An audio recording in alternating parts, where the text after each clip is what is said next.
Now, we are talked of having two scenarios. This is the first scenario of a farmer who is purchasing eggs to hatch. Now, the other scenario would be a farmer who is keeping his or her own parent stock and then using his or her own eggs to hatch. Remember, in the course that we did for layer production, and when we're analyzing the cost-benefit analysis, we are using the market value for a table egg at 10 shillings. The cost of production of commercial layers and the cost of production of fertile eggs is the same, or is close to the same. The only difference here is this farmer has an extra cost in feeding the cocks. So therefore we shall say, if this farmer has his or her own parent stock, he will buy or he will produce one fertile egg at 12 cents. That is $0.12. Now, in the second scenario, we said or assumed the farmer will purchase fertile eggs at $0.2. So it means now that we are purchasing or are producing our eggs at $0.12, this farmer in scenario 1 is able to save $0.2 minus $0.12, which is equals to $0.08 per egg. Remember, we are loading the machine with 2,112 eggs. So, in total, or in production for 1 month, this farmer in scenario A would be able to save 2,112 eggs times $0.08. So that will be 2,112 times 0.08, which is equals to $168.96 US. This is cash saved. So it is transferred back to the profit. So if farmer A, who is buying eggs from farmer B, hatches and makes a profit of $1,567, farmer B, who is producing his own or her own eggs, will be able to make $1,567.6 plus $168.96 as a profit. $1,567.6 plus $168.96, which gives us a total of $1,736.56 as a profit. So then we've tackled farmers in both scenarios.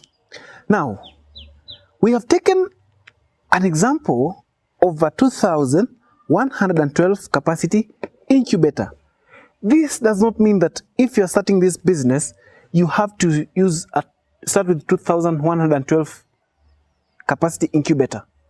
No. If you choose to have an incubator that is 100 capacity eggs, you will only take 2,112 divided by 100 and get that difference, which you'll use as a multiplier. And multiply by the profit so that you can be able to know what you'll get. That is, you simply bring down 2,112 capacity eggs, get a multiplier effect, which will bring down the profit, or you will simply bring up 2,112 capacity eggs, buy an incubator of 5,000, use the same multiplier effect, but remember ceteris paribus, and step up this profit. When you step up the profit, it's likely to go a bit higher than the multiplier effect due to economies of scale. You enjoy same labor, you enjoy same power, you enjoy same structure. So in a nutshell, when you talk about the hatchery business, it simply tells you that there is a profit, and there can only be a profit if you do everything correct.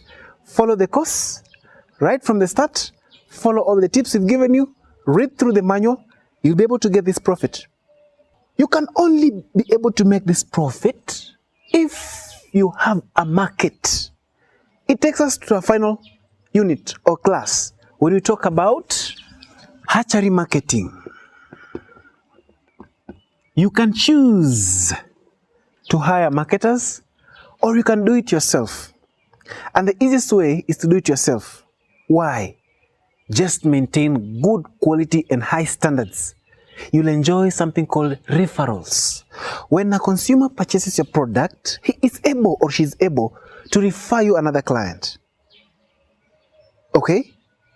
And that's how we do it. So we talk about marketing. Number one, when you want to do proper marketing, is maintain quality.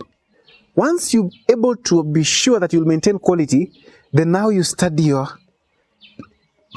target. By studying your target, you'll be able to know the market gaps. Where is the demand? Is the demand in kienyeji chicken? Or is the demand in layer chicken? Or is the demand in broiler chicken? Not even chicken. You shouldn't limit ourselves to chicken. We can even talk about ornamental birds like quails. We can talk about pheasants. We can talk about guinea fowl. We can talk about turkey. Such, you need to open your mind. Don't confine your mind to only chicken. So once you understand there's a demand or there's a deficiency in a certain product, then you work to produce and fill that market gap by producing that product. Okay? Assuming that now we've already understood our market and known that there's a demand in kienyeji chicks. Yes? Now, we've understood that the demand ranges from this level to this level. How then can you establish yourself and maintain yourself as a brand? You can reach out the consumers through bonuses. During your first market penetration, you can hatch chicks, and instead of just giving 100 chicks per carton, for example, you can add a bonus of 2 chicks so that you can have 102 chicks. Okay?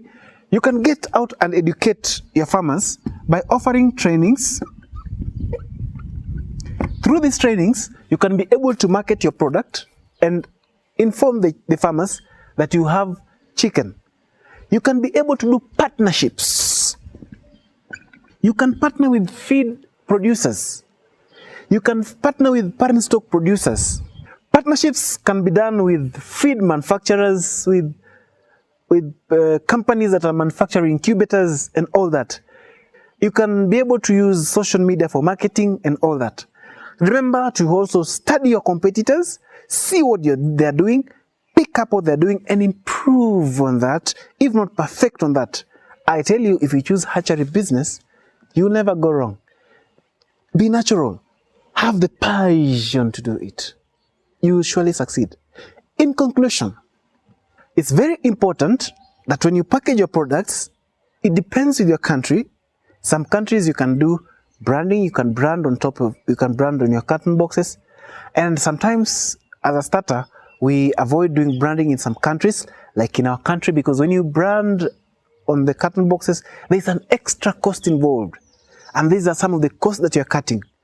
That's why from the start we spoke about quality. When you maintain a good quality, you get referrals.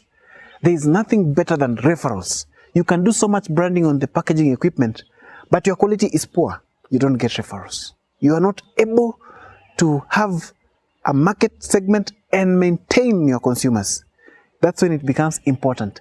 In conclusion, we said that if you want to do the hatchery business, just stick to the scientific facts I've given you in this course.